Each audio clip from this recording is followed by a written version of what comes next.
Hi hello guys. இன்னைக்கு நம்ம சேனல்ல என்ன படம் கொண்டு வந்திருக்கேன்னு தெரியுமா? ஒரு சூப்பரான ஒரு அட்வென்ச்சர் படம் தான் கொண்டு வந்திருக்கேன். நானும் எவ்வளவோ அட்வென்ச்சர் படம்லாம் பார்த்துட்டு இருக்கேன். ஆனா இந்த அட்வென்ச்சர் படம் தான் எனக்கு பெஸ்ட்டுன்னு சொல்லலாம். ஏன்னா இந்த அட்வென்ச்சர் படம் பார்க்கும்போது நானே ஏதோ புதையல் தேடுற மாரி ஒரு ஃபீல் குடுத்துச்சு. அந்த ஃபீல குடுக்க நான் உங்களுக்கு ட்ரை பண்றேன். என்னடா நீ ரொம்ப ஹைப் கூடியற என்னடா படம்னு கேட்பீங்க. படம் பேர் என்னன்னா இந்தியானா ஜான்ஸ். நம்ம வளவலன்னு பேசாம ஸ்ட்ரைட்டா படத்துக்குள்ள போயிடலாம். அப்படி போறதுக்கு முன்னாடி மறக்காம நம்ம சேனல் புதுசா பார்க்குறவங்க லைக் பண்ணுங்க, ஷேர் பண்ணுங்க, சப்ஸ்கிரைப் பண்ணிட்டு பாருங்க. சரி வாங்க நம்ம ஸ்ட்ரைட்டா படத்துக்குள்ள போயிடலாம். படத்தோட ஓப்பனிங்ஸ்ல ஒரு சில கொள்ளையர்களை காமிச்சிட்டு இருக்காங்க. அவங்க ஒரு மலைப்பகுதியில் சில தங்கங்கள்லாம் எடுக்க ட்ரை பண்ணிட்டு இருக்கும்போது அங்கே ஒரு சிலுவை மாரி கிடைக்குது.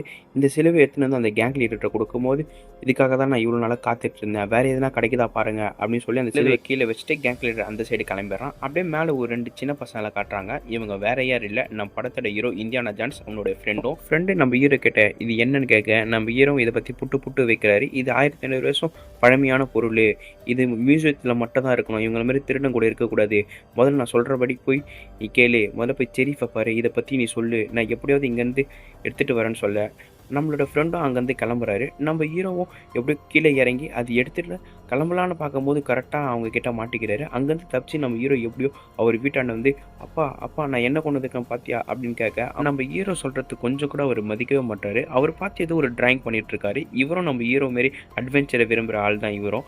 அப்போது கரெக்டாக நம்ம ஹீரோட ஃப்ரெண்டும் வர அங்கே செரீஃபும் கூட வந்துருக்காரு. இதை பார்த்து நம்ம ஹீரோ அந்த செரீஃப் கிட்ட கொடுக்க அப்போ பின்னாடி பார்த்தா அந்த கொள்ளைக்கார கும்பலும் இருக்காங்க.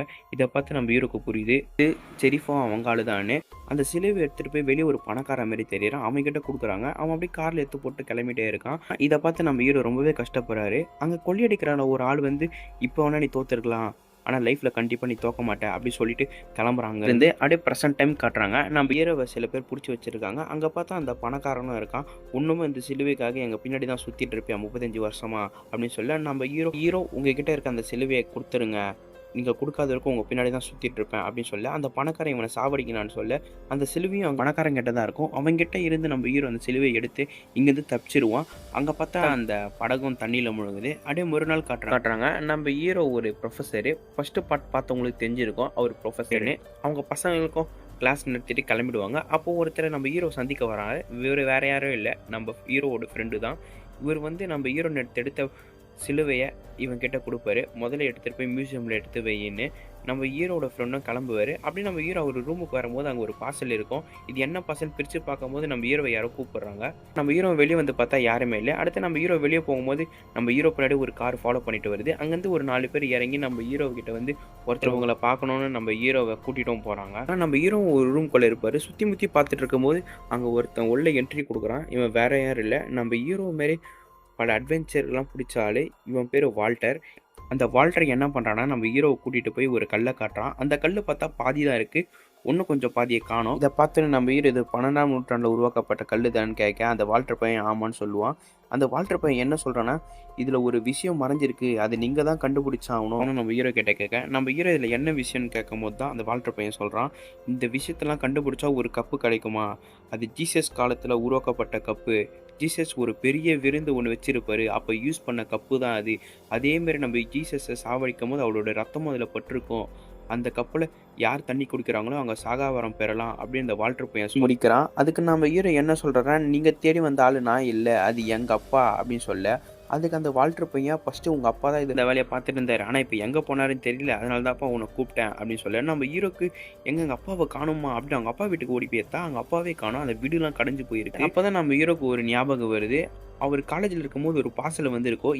ஆனால் என்ன பார்சல் திறந்துருக்க மாட்டார். ஆனால் இப்போ தான் திறக்கிறாரு. என்ன பார்சல்னா ஸ்டார்டிங் சீனில் அவங்க அப்பா ஒரு புக்கை வச்சு வரைஞ்சிட்டு இருப்பாரு. அந்த புக்கு தான் இப்போ நம்ம ஹீரோ கையில் இருக்குது. அதோட அவங்க அப்பா வீட்டாண்ட சுற்றி பார்த்தா எல்லாம் அந்த கப்பு பற்றியே எழுதியிருக்கு.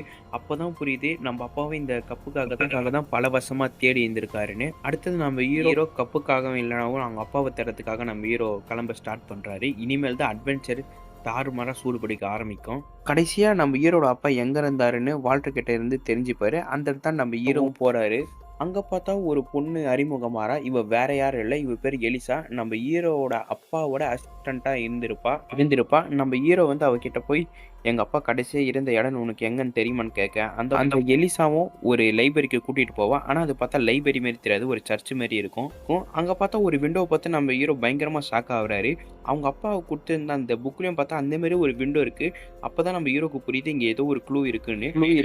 அங்கே பக்கத்தில் பார்த்தா ஒரு படிக்கட்டு மாரி போவோம். அது மேலே நம்ம ஹீரோவும் ஏறி பார்க்குறாரு. அப்போ நம்ம ஹீரோக்கு ஏதோ ஒன்று புரியுது. அவங்க அப்பா அந்த புக்கில் 10ன்னு போட்டு வச்சிருப்பாரு. அங்கே கீழே பார்த்தா அந்த 10ன்னு போட்டுக்கும் ரோமன் லெட்டரில். இதை பார்த்து நம்ம ஹீரோ கீழே வந்து அதை உடைக்க ஆரம்பிக்கிறாரு. நம்ம ஹீரோ நினச்ச மாரி அங்கே ஒரு சுரங்கமும் இருக்குது. ஃபஸ்ட்டு எலிசா பொண்ணு போகிறா. கீழே நம்ம ஹீரோ போகிறதுக்கு முன்னாடி அந்த புக்கை அவளோட ஃப்ரெண்டு கிட்ட கொடுத்துட்டு இருக்காரு. மேலே பார்த்தா நம்ம ஃப்ரெண்டை யாரோ அடித்து போட்டு அவங்களும் கீழே இறங்குறாங்க. இவங்க யாருன்னே தெரியல. நம்ம ஹீரோ இது தெரியாமல் எல்லாம் பாதியும் கடந்துட்டு போயிட்டே இருக்காங்க. அங்கே பார்த்தா நிறைய எலிலாம் இருக்கும்.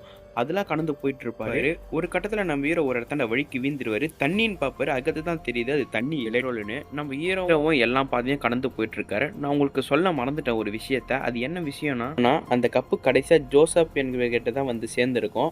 அந்த ஜோசப் என்ன பண்ணியிருப்பாருன்னா, ஒரு 3 மாவீரன் கிட்ட ஒப்படைச்சிருப்பாரு. அந்த 3 மாவீரரும் பிரதர்ஸு. அந்த பிரதர்ஸ் 150 வருஷம் பாலைவனத்திலே வாழ்ந்திருப்பாங்க. அதில் 2 பிரதர் செத்துட்டு இருப்பாரு. இன்னொரு பிரதர் தான் அந்த கப்பை பாதுகாத்துட்டு இருக்காரு அப்படின்னு சொல்லியிருப்பாங்க. அது சொல்ல மறந்துட்டேன். இப்போ நம்ம கண்டினியூவாக போகலாம். இவங்க நினச்ச மாதிரி அங்கே 3 சவப்பெட்டி இருக்கும். இந்த 3 சவப்பெட்டி வேறு ஒன்றும் இல்லை, அந்த 3 பிரதர்ஸ் சவப்பெட்டி தான் இந்த 3மே. அதில் ஒரே ஒரு சவப்பெட்டியில் மட்டும் நம்ம ஹீரோ தேடி வந்த பொருள் இருக்கும். இது வேறு ஒன்றும் இல்லை. படத்தோட ஸ்டார்டிங்கில் ஒரு பாதி கல் மட்டும் தான் வால்டர் காமிச்சிருப்பாரு. ஆனால் முழு கல் இருந்தால் மட்டும்தான் அந்த கோப்பையை கண்டுபிடிக்க முடியும். இது எப்படி இருந்தாலும் தூக்கிட்டு போக முடியாது. நம்ம ஹீரோ ஆல்ரெடி ஒரு பிளான் பண்ணி ஒரு ஷீட் எடுத்துன்னு வந்திருப்பாரு. கூட அந்த கலர் பென்சில் சொல்லுவாங்க பார்த்தீங்களா, அந்த மாதிரி ஒன்று எடுத்துகிட்டு வந்து தேய்க்க அங்கே இருக்கிறதுலாம் இந்த சைடு அச்சாவது. அதே நில இந்த அண்டர் கிரவுண்டில் ஒரு ஆள் இறங்கியிருப்பாங்க. அவங்க கம்முன்னு இல்லாமல் இது பெட்ரோல் தெரிஞ்சு வேணுமே ஃபயர் பண்ணுருவாங்க. அதனால இங்கே பெரிய ஒரு ஃபயரு நடக்குது. இது நம்ம ஹீரோக்கு எப்படியோ தெரிய வர்றதுனால அங்கே இருக்கிற சவப்பெட்டியை கீழே போட்டு அதுக்கு கீழே கொஞ்சம் ஹைட் ஆயிடுறாங்க. நம்ம ஹீரோ வேற எங்கன்னா வெளியே போக வழி இருக்கான்னு பார்ப்பாரு. அந்தமாரி ஒரு வழி இருக்கும். அந்த வழியிலேருந்து வெளியவும் வந்துடுறாங்க. பின்னாடி இருக்கிற அந்த கும்பல் வந்து நம்ம ஹீரோவை பார்த்துடுறாங்க. ஆனால் நம்ம ஹீரோவை கொல்லலான்னு ட்ரை பண்ணுறாங்க. இங்கே ஒரு சூப்பரான ஒரு சேசிங்காக போகும். ஒரு கட்டத்தில் நம்ம ஹீரோவை கன் வச்சு சுடலான்னு ட்ரை பண்ணுவாங்க. Just miss. ஒரு புல்லட் நம்ம எலிசா மேலே விழுந்திருக்கும். டே ஜானே ஒழுங்காக அவனை சாவறான்னு சொல்லுவாங்க. கடைசியில் அந்த ஆளும் மாட்டிப்பான் நம்ம ஹீரோ கிட்ட. நம்ம ஹீரோ பிடிச்சி மிரட்டும் போது தான் இங்கே தெரியுது இவன் ஒன்றும் கெட்டவன் இல்லை, நல்லவன் தான். அங்கே ஒரு சிம்பிள் இருக்குது. நம்ம ஸ்டார்டிங் சீன்லேயே ஒரு சிலுவை பார்த்துருக்காங்களா, அதே சிம்பிள் தான் இது. இவங்க வம்சமாக அந்த கோப்பையை பாதுகாக்கிற ஆள். இவங்க நல்லவங்க தான். அப்போ வந்து நம்ம ஹீரோ வந்து எங்கள் அப்பாவை பற்றி உனக்கு எதனா தெரியுமான்னு கேட்க, அப்போ கரெக்டாக அவன் சொல்கிறான், ஜெர்மனியில் தான் உங்கள் அப்பாவை கடைசியாக பார்த்தேன். எனக்கு தெரிஞ்சு ஜெர்மனி ஆளுங்க தான் உங்கள் அப்பாவை பிடிச்சி வச்சுருப்பாங்க அப்படின்னு சொல்லிட்டு அவன் கிளம்பிடுறான். நம்ம ஹீரோவும் அந்த ஜெர்மனி தங்கியிருக்க இடத்தாண்ட போயிட்டு ஒரு டாக்டர் மேலே நடிச்சு உள்ளவும் போயிடுறாரு. அப்போ அவங்க அப்பா எங்கே இருக்கான்னு கண்டுபிடிக்கும் போது பார்த்தா ஒரே ஒரு ரூம் மட்டும் நல்லா செக்யூரிட்டியாக இருக்குது. நம்ம ஹீரோ கண்டுபிடிச்சிடறாரு நம்ம அப்பா இங்கே தான் இருப்பாருன்னு. அதேமாதிரி வேற ஒரு ரூம்குள்ளே போய் அந்த ரூம்குள்ளே போகிறார். பார்த்தா அவங்க அப்பா இங்கே தான் இருக்காரு. அவர் பேர் என்ட்ரிக் ஜான்ஸ், நம்ம ஹீரோட பேர் இந்தியானா ஜான்ஸ். இவங்க 2 பேரும் பேசிட்டே இருக்கும்போது கரெக்டாக அங்கே ஒரு சோல்ஜரும் வந்துடுறான். அதனால இவங்க 2 பேரும் மாட்டிக்கிறாங்க. அந்த சோல்ஜர் நம்ம இந்தியானா ஜான்ஸை பார்த்து அந்த புக்கை கொடுன்னு கேட்க, நம்ம ஹீரோட அப்பா வந்து நான் அவ்வளோ கஷ்டப்பட்டு புக் அமைச்சிருக்கேன், அவன் எடுத்துகிட்டு வந்திருப்பான்னு என் நம்பரியா அந்த சோல்ஜர்கிட்ட சொல்லிட்டு இருப்பாரு. ஆனால் நம்ம இந்தியானா ஜான்ஸ் மூஞ்சி மாறுது. ஏன்னா நம்ம இந்தியானா ஜான்ஸ் அந்த புக்கை வச்சு தான் அவங்க அப்பாவே கண்டுபிடிச்சிருப்பான். இதை பார்த்தவொடனே என்ட்ரிக் ஜான்ஸுக்கு சரியான கோவம் வருது. இவங்க 2 பேரையும் மாஞ்சின்னு இருப்பாங்க. அந்த டைமில் கரெக்டாக நம்ம ஹீரோ ஒருத்தனோட கன்று வாங்கி மொத்த பேரையும் சுட்டு கடாசிடுவார். நம்ம ஹீரோ எலிசா ரூமுக்கு போய் பார்க்கலான்னு பார்க்கும்போது அங்கே ஒரு சோல்ஜர் எலிசாவை கன் பாயிண்ட்ல நிற்க வச்சிருக்கான். நீ அந்த கன்று கீழே போடுன்னு சோல்ஜர் சொல்லுவான். ஆனால் நம்ம என்ட்ரிக் ஜான்ஸ் வந்து வேணாம், அந்த பொண்ணு சோல்ஜரோட ஆளு தான் சொல்லுவான். ஆனால் நம்ம ஹீரோ நம்பவே மாட்டார், கன்னும் கீழே போட்டுடுறாரு. அந்த பொண்ணையும் அந்த சோல்ஜர் விட்டுருவான். நம்ம ஹீரோ கிட்ட அந்த பொண்ணு வந்து என்னை மன்னிச்சிடுவான். என்னன்னு பார்த்தா நம்ம ஹீரோவோட அப்பா சொன்னது உண்மைதான். எலிசா ஜெர்மனி நாட்டுக்காக வேலை செய்ய ஒரு ஆள் தான். நம்ம ஹீரோ கிட்ட இருக்க புக்கையும் வாங்கிட்டு போயிட்டே இருப்பா. அப்படியே கட் பண்ணி கீழ் சைடு கட்டுறாங்க. நம்ம ஹீரோவோட அப்பாவும் ஒருத்தங்கிட்ட கூட்டினாங்க. இப்போ தான் ஒரு சூப்பரான ட்விஸ்ட்டு. அங்கே வேற யாரும் இல்லை, அந்த வால்டர் பையன் தான் இருக்கான். நம்ம ஹீரோவை ஏன் தேவையில்லாமல் இங்கே மாட்டி விட்டானா, அந்த வால்டர் பையனுக்கு வந்து அந்த புக்கு தேவைப்படுது. அந்த புக்கில் தான் அந்த லொக்கேஷன் இருக்குது. ஆனால் அவங்க அப்பா இப்போ மிஸ் ஆகிட்டாங்க. இப்போ அந்த புக்கு யார்கிட்ட இருக்குது நான் வால்டர் பையனுக்கு தெரியல. சரி, அதனால நம்ம ஹீரோவை தூண்டி விட்டு எங்கே இருக்குன்னு கண்டுபிடிக்கலாம் தான் பார்த்துருப்பான். அந்தமாரி என் வால்டருக்கும் கிடச்சிச்சு அந்த புக்கு. அந்த புக்கில் அந்த மேப் எங்கே இருக்குதுன்னு பார்ப்பா. அந்த மேப்பை மட்டும் கீஞ்சு போயிருக்கும். எலிசாட்டை கூப்பிட்டு காட்டிக்கிட்டே அந்த புக்கை கொடுக்கும்போது பார்த்தா மேப்பு கீஞ்சிருக்கும். அப்போ தான் எலிசா சொல்கிறான், எங்கள் கூட மார்க்கஸ்ன்னு ஒருத்தர் வந்தார். இதை பார்த்து நம்ம ஹீரோ பக்கம் டென்ஷனாக அவனை ஏன்டா எங்களை கூட்டிகிட்டு வந்தேன்னு அதுக்கு மார்க்கர் சொல்கிறார் எப்படி தான் உன்னை கண்டுபிடிச்சிருவோன்னு. அதுக்கு நம்ம ஹீரோ சொல்கிறாரு அவருக்கு 10 மொழி தெரியும், எந்த லாங்குவேஜில் வேணால் பேசுவாருன்னு. அப்படியே கட் பண்ணி நம்ம மார்க்கஸை காட்டுறாங்க. நம்ம மார்க்கர்ஸ்க்கு ஒன்றுமே தெரியாது எந்த மொழினே கூட. அந்த டைமில் கரெக்டாக நம்ம சாலா வராரு. சாலா வேறு யாரும் இல்லை, ஃபஸ்ட்டு இந்தியானா ஜான்ஸ் மூவியை பார்த்தவங்களுக்கு தெரியும் சாலா யாருன்னு. ஒரு முக்கிய ரோலே பண்ணியிருப்பார். அவரும் இந்த படத்தில் ஒரு சின்ன ரோல் பண்ணியிருப்பார். வெறும் மார்க்கஸை கூட்டிகிட்டு சீக்கிரமாக இங்கேருந்து கிளம்புனான்னு பார்த்தா அங்கே ஒரு 2 ஜெர்மனி சோல்ஜர்ஸ் வந்து நம்ம மார்க்கஸ் எப்படியாவது கூட்டிகிட்டு போகலான்னு ட்ரை பண்ணுறாங்க. இங்கேருந்து நம்ம மார்க்கஸும் சாலாவும் ஓடுவார். ஒரு கட்டத்தில் ஒரு வீட்டாண்ட போய் ஒழிலான மார்க்கஸ் ஓடுவார். அது பார்த்தா வீடே இல்லை, ஒரு வேனு. அங்கேருந்து நம்ம மார்க்கஸும் கடத்தப்படுறாரு. சாலானால் ஒன்றுமே பண்ண முடியல. கட் பண்ணிட்டு இந்த சைடு காட்டுறாங்க. நம்ம ஹீரோவும் ஹீரோவோட அப்பாவும் சேரில் கட்டி போட்டு வச்சுட்டு இருப்பாங்க. அப்போது அந்த டைமில் ஒரு சோல்ஜர்ஸ் வந்து அவரை கண்டுபிடிச்சாச்சு, அவர்கிட்ட தான் மேப் இருக்குது அப்படி பேசிகிட்டே இருப்பாங்க. இதை நம்ம ஹீரோவும் கேட்டுட்டு இருப்பார். அடுத்து இங்கேருந்து அவங்களும் கிளம்புறாங்க. அந்த மேப்பு வாங்கிட்டு நம்ம எடுக்க போயிடலாம் அந்த கோப்பையன்னு. அப்போ நம்ம ஹீரோ ஜோபில் ஏதோ ஒன்று இருக்குது. என்னன்னு பார்த்தா அந்த லைட் இருக்குது. அந்த லைட்டர் அவங்க அப்பா கிட்ட கொடுத்து இந்த கயிறை பற்ற வச்சுருங்க, இங்கேருந்து தப்பிச்சிடலாம் அப்படின்னு ஒரு பிளானை போடுவார். அவங்க அப்பா அந்த லைட்ரு வாங்காமல் தேவையில்லாமல் கீழே போட்டுருவார். அவர் கம்முன்னு இருந்தால் கூட பரவாயில்ல அது அணைக்கிறன்னு பேரில் மொத்த இடமே ஃபயர் ஆக்கி விட்டுருவார். அப்படியே கட் பண்ணி வெளியே காட்டுறாங்க. அதில் ஒரு 2 சீட்டு வந்துருக்கு. நாங்கள் அவனை பிடிச்சாச்சு அப்படின்னு ஒரு ஷீட்டில் இருக்கும். 2வது சீட்டு வந்து அவங்க 2 பேரையும் நீங்கள் கொண்டுடுங்கன்னு இருக்கும். இதை பார்த்து அந்த சோல்ஜர் வந்து நம்ம ஹீரோவும் ஹீரோட அப்பாவும் கொள்ளலான்னு வருவாங்க. அங்கே பார்த்தா ரூமே ஃபயராக இருக்கும். அங்கே இருக்கிற சோல்ஜர் கண்டிப்பாக அவங்க கீழே தான் போயிருப்பாங்க அப்படின்னு கீழே வந்து பார்த்தா அங்கே ஒரே ஒரு படகு போகுது. அங்கே தான் இருப்பாங்கன்னு நினச்சி அந்த சோல்ஜர்லாம் உடன் படகுல கிளம்போது நம்ம ஹீரோ ஒரு சூப்பரான ஒரு பிளானை போட்டிருக்காரு. அங்கேருந்து வண்டி எடுத்துகிட்டு இந்த சைடும் கிளம்பிடுறாங்க. இப்போ இவங்களுக்குள்ளே ஒரு பெரிய சண்டை போகுது. ஒன்று அந்த புக்கை காப்பாற்றலாமா இல்லை மார்க்கஸை காப்பாற்றலான்னு. நம்ம ஹீரோ என்ன சொல்கிறாருன்னா மார்க்கஸை காப்பாற்றலான்னு. ஆனால் அவங்க அப்பா வந்து புக்கை தான் காப்பாற்றி ஆகணும்னு புக் எடுக்க போகிறாங்க. இந்த சைடு கட் பண்ணி இந்த சைடு காட்டுறாங்க. நம்ம எலிசா நடந்து போயிட்டுருக்கும் போது பின்னாடி யாரும் கன் பாயிண்டில் நிற்க வச்சிருக்க மாதிரி தெரியுது. யாருன்னு பார்த்தா நம்ம ஹீரோ தான். ஹீரோ வந்து நம்ம எலிசா கிட்ட இருக்க புக்கை வாங்கிட்டு அப்படியே இந்த இடத்த மட்டும் கிளம்புறாரு. மறுநாள் நம்ம ஹீரோ இங்கே இருந்தால் நம்மளுக்கு சேஃப் இல்லை, அதனால நம்ம ஜெர்மனி விட்டு வெளியே போகலான்னு இந்த ஃப்ளைட்டு டிக்கெட் வாங்கி ஃப்ளைட்லாம் ஏறிடுவார். நம்ம ஹீரோட அப்பா என்ன சொல்கிறாருன்னா அவள் தான் நம்ம தப்பிச்சிட்டோம் அப்படின்னு சொல்லும்போது நம்ம ஹீரோக்கு நம்பிக்கை இல்லை. ஏன்னா எப்படி இருந்தாலும் ஜெர்மனி சோல்ஜர்ஸ் நம்மளை தேடி வருவாங்கன்னு. நம்ம ஹீரோ நினச்சபடி அங்கே 2 பேரும் வராங்க. ஃப்ளைட் எடுக்காதீங்கன்னு நம்ம ஹீரோ ஒரு நல்ல பிளான் போடுறாரு. ஒரு வெயிட்டர் இருப்பார், அவர்கிட்ட பேசிட்டு ஒரு ரூமுக்கு போகிறாரு. அந்த சோல்ஜர் வந்து நம்ம ஹீரோவும் ஹீரோட அப்பாவும் எங்கே இருக்காருன்னு பார்த்துட்டே வருவார். ஒரு கட்டத்தில் நம்ம ஹீரோட அப்பாவை பார்த்துருவாரு. சோல்ஜர் வந்து என்ட்ரி நீங்கள் எங்கே தான் இருக்கீங்களா அப்படி கூட்டிகிட்டு போகலான்னு நினைக்கும் போது பின்னாடி வந்து சார் உங்கள் டிக்கெட்டுன்னுவாங்க. ஃபஸ்ட்டு கண்டுக்க மாட்டான். திருப்போ சார் உங்கள் டிக்கெட்டுன்னுவாங்க. அப்போ தான் பார்த்தா நம்ம இந்தியானா ஜான்ஸ் வெயிட்டர் ட்ரெஸ்ஸில் வந்துருப்பாரு. அந்த சோல்ஜரை விண்டோவில் வந்து கீழே தள்ளி விட்டுருவாங்க. இதை பார்த்து உள்ளே இருக்க மக்கள்லாம் ஒரு போலீஸே தள்ளி விட்டானா அப்படின்னு பார்த்துட்டு இருக்கும்போது பட்டுன்னு நம்ம ஹீரோக்கு ஒரு யோசனை வருது. அவர்கிட்ட டிக்கெட் இல்லை, அதனால தள்ளி விட்டேன். உங்ககிட்ட டிக்கெட் இருக்கான்னு கேட்கும்போது எல்லாம் பயத்தில் எல்லாரும் டிக்கெட்டும் எடுத்து காமிச்சிட்டு இருப்பாங்க. அப்படியே அந்த ஃப்ளைட்டும் கிளம்புது. ஹென்ரிக் ஜான்ஸ் வந்து உள்ள ஒரு பெரிய விஷயத்த சொல்கிறாரு. கோப்பையை வந்து அவ்வளோ சீக்கிரமெல்லாம் எடுக்க முடியாது, அந்த கோப்பையை எடுக்கிறதுக்கு ஒரு 3 ட்ராப் இருக்குது அப்படின்னு சொல்லும்போது நம்ம ஹீரோ கேட்பாரு என்னென்ன ட்ராப்புன்னு. ஃபஸ்ட்டு ட்ராப் கடவுளுக்கு நீ மண்டியிடணும், 2வது ட்ராப் கடவுள் பேர் தெரிஞ்சிருக்கணும், 3வது ட்ராப் நீ கடவுள் இருக்காருன்னு நம்பினா மட்டும்தான் உன்னால் போக முடியும்னு சொல்லுவார். அதே டைமில் அந்த ஃப்ளைட்டும் திரும்புது. அந்த ஃப்ளைட்டில் என்ன சொல்கிறாங்கன்னா இதில் ஃபியூல் இல்லை, அதனால் திரும்ப ஜெர்மனிக்கே போகணுன்னு. ஆனால் நம்ம ஹீரோக்கு புரியுது இது நமக்கான ட்ராப்பு தானே. அப்படியே கீழே பார்த்தா ஒரு சின்ன ஒரு லேன் இருக்கும். அது மூலம் நம்ம ஹீரோவும் கீழே லான்ச் ஆகி இறங்கிடுவாங்க. அங்கே பார்த்தா ஒரு ஜெர்மனி சோல்ஜர் ஒரு பிளேன் எடுத்து நம்ம ஹீரோவை சுடலான்னு ட்ரை பண்ணுவாங்க. நம்ம ஹீரோ அப்படி இப்படின்னு போய் ஒரு இடத்தாண்ட ஒழிஞ்சிப்பார். அவர்கிட்ட கன் வச்சு அவர் சுடலான்னு ட்ரை பண்ணி பார்த்தா அவர்கிட்ட புல்லெட்டே இல்லை. இந்த டைம் நம்ம ஹீரோக்கு என்ன பண்ணனே தோணல. அப்போ ஹீரோ அவங்க அப்பாவுக்கு திடீர்னு ஒரு யோசனை வருது. அவர்கிட்ட ஒரு அம்பரலா இருக்கும். அங்கே முன்னாடி பார்த்தா நிறைய பறவை இருக்குது. இது வச்சு என்னடா பண்ணுவாங்க நம்ம யோசிக்கும் போது தான் அவர் மூடி அம்பரலா திறப்பாங்க. அதனால் அந்த பறவைக்கு வந்து இது பெரிய விலங்கு தான் வருதுன்னு நினச்சி மேலே பறக்குது. கரெக்டாக அந்த ஃப்ளைனும் வருது. அது பெரிய ஒரு ஆக்சிடெண்ட்டே ஆகுது. அப்படியே கட் பண்ணி இந்த சைடு காட்டுறாங்க. பெரிய பெரிய டேங்கர்லாம் வந்துட்டுருக்கு. மேலே பார்த்தா நம்ம ஹீரோவை பார்த்துட்ருப்பாரு எத்தனை பேர் இருக்காங்கன்னு.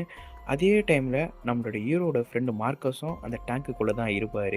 நம்ம ஹீரோ கீழே போய் மார்க்கஸை காப்பாற்றலான்னு நினைப்பார். அதுக்குள்ளே நம்ம ஹீரோட அப்பா கீழே போய் மார்க்கஸை காப்பாற்றலாம் அவரும் உள்ளே போயிடுவார். பார்த்தா 2 பேரும் அங்கேயே மாட்டிப்பாங்க அந்த இராணுவ படைக்கிட்ட. இதை பார்த்தோன்னே நம்ம ஹீரோ 2 பேரையும் காப்பாற்றி ஆகணும்னு இங்கே ஒரு சூப்பரான ஃபைட் சீன் இருக்கும். கடைசியில் 2 பேரையும் காப்பாற்றிட்டு நம்ம ஹீரோ அந்த டேங்கருக்குள்ளேயே மாட்டிப்பார். 2 பேரும் ஒரு நல்ல ஒரு ஃபைட்டு போட்டிருப்பாங்க. கடைசியில் பார்த்தா அந்த மலையோட எஜ்ஜுக்கும் வந்துடுறாங்க. அந்த டேங்கரும் கீழே வீது அப்படியே வெடிச்சு சதறுது. இதனால நம்ம ஹீரோ அப்பா மார்க்கஸ் எட்டி பார்க்கும்போது நம்ம ஹீரோ இருக்க மாட்டார். என்னன்னு பார்த்தா நம்ம ஹீரோ பின்னாடி இருந்து ஏஞ்சி வருவார். இது அவங்களுக்கு தெரியாது. அவங்களுக்கு கீழே பார்த்துட்டு இருக்கும்போது யாரோட எட்டி பார்த்துருக்கேன்னு கேட்கும் போது தான் எல்லாருக்கும் சந்தோஷமாகுது. நம்ம ஹீரோ உயிரோடு தான் இருக்கார். அதே மாதிரி அந்த கோப்பை இருக்கிற இடத்தாண்டோ வந்தாச்சு. உள்ளே போய் பார்த்தா சில வீரர்கள் செத்து போயிருக்காங்க. இன்னொரு வீரரும் பயந்து போயிட்டு இருக்கான். அப்போன்னு பார்த்து சடனா ஏதோ ஒரு கத்தி மாரி வருது. பார்த்தா அவன் தலை மட்டும் தான் இருக்கு. வேற எதுவுமே இல்ல. நம்ம ஹீரோ இதெல்லாம் பார்த்துட்டு இருக்கும்போது பின்னாடி இருக்கிற சோல்ஜர் நம்ம ஹீரோவ புடிச்சிட்டு போயிடுவாங்க. நம்ம ஹீரோ புடிச்சிட்டு அந்த வால்டர் பையன்ட்ட விட்டுர்றாங்க. அந்த வால்டர் பையன் என்ன சொல்றான்னா, "நீ தான் அந்த கோப்பைய எடுத்துட்டு வர. அங்க 3 ட்ராப் இருக்கு. அது என்னன்னு உனக்கு மட்டும் தான் தெரியும்." அப்படின்னு சொல்ல நம்ம ஹீரோ என்னால எடுத்துட்டு வர முடியாதுன்னு சொல்லிடுவான். அந்த வால்டர் பையன் என்ன பண்றான்னா, அவன்கிட்ட ஒரு கன் இருக்கும். அது எடுத்து பட்டுன்னு அவங்க அப்பாவ சுட்டுருவான். அவ்வளோதான் அவங்க அப்பாக்கு சரியான ப்ளீட் ஆக ஆரம்பிச்சுரும். இப்ப நம்ம ஹீரோக்கு எந்த வழியும் இல்ல. அந்த கோப்பைய எடுத்துட்டு வந்தா மட்டும் தான் அவங்க அப்பாவ காப்பாத்த முடியும். அதனால நம்ம ஹீரோ அந்த கோப்பைய எடுக்கலான்னு உள்ள போறாரு. ஏன்னா நம்ம ஹீரோக்கு 3 ட்ராப் எப்படிப்பட்டதுன்னு தெரியும். அதனால நம்ம ஹீரோ ஸ்ட்ரெயிட்டா உள்ள போயிடுறாரு. ஃபர்ஸ்ட் ட்ராப் கடவுளுக்கு மண்டியிடணும். அப்பதான் நம்ம ஹீரோக்கு தெரியுது கண்டிப்பா நம்ம உட்காரணும். அப்பதான் தப்பிக்க முடியும்னு ஃபர்ஸ்ட் ட்ராப்பும் சக்சஸ்ஃபுல்லியா முடிச்சிடுறாரு. 2வது ட்ராப் கடவுள் பேரு தெரிஞ்சிருக்கணும். அந்த 2வது ட்ராப்பும் நம்ம ஹீரோ சக்சஸ்ஃபுல்லியா கம்ப்ளீட் பண்ணிடுறாரு. 3வது ட்ராப் பார்த்தா பெரிய பள்ளமா இருக்கு. இப்போ அந்த சைடு எப்படி போனோமே நம்ம ஹீரோக்கு புரியவே இல்ல. அப்பதான் நம்ம ஹீரோக்கு ஞாபகம் வருது. ஃப்ளைட்ல போகும்போது அவங்க அப்பா சொல்லியிருப்பாரு, "நீ கடவுள் இருக்கணும்னு நம்பினா மட்டும் தான் உன்னால கடக்க முடியும்." அப்படின்னு சொன்னது ஞாபகம் வந்து நம்ம ஹீரோவும் நம்புறாரு. அப்போ பார்த்து ஒரு பிரிட்ஜ் மாரி ஓப்பன் ஆகுது. அதுல நம்ம ஹீரோவும் கடந்து போறாரு. 3 ட்ராப்பும் முடிச்சிடுறாரு நம்ம ஹீரோ. அங்க பார்த்தா ஒரு குகை இருக்கு. அதுக்குள்ள பார்த்தா ஒரு வீரர் இருக்காரு. இவரு வேற யாரும் இல்ல. அந்த 3 மாவீரர்ல ஒரு வீரர் தான் இவரு. பின்னாடி பார்த்தா ஏதோ சத்தம் கேட்குது. என்னன்னு பார்த்தா அந்த வால்டர் பையன் இங்க வந்துடுறான். அவன் கோப்பைய எடுக்கலான்னு ஒரு கோப்பைய எடுக்குறான். அங்க பார்த்தா நெறைய கோப்பை இருக்கு. அதுல ஒரே ஒரு கோப்பைய மட்டும் எடுத்து இதுல தண்ணி குடிச்சு நான் சாகாவரம் பெற போறேன்னு தண்ணி குடிச்சிருவான். கொஞ்ச நேரம் கழிச்சு பார்த்தா அவன் உடம்பெல்லாம் மாற ஆரம்பிக்குது. பார்த்தா வயசான கிழவ மாரி மாறி எலும்பு கூட மாறிடுறான். கடைசியில பார்த்தா அவன் செத்துடுறான். அப்பதான் தெரியுது இது தப்பான கோப்பையில குடிச்சா உயிர் போயிடும்னு. நம்ம ஹீரோ அங்க நெறைய கோப்பை இருக்கும். இதுல எதிரா எடுப்பாருன்னு பார்ப்பாரு.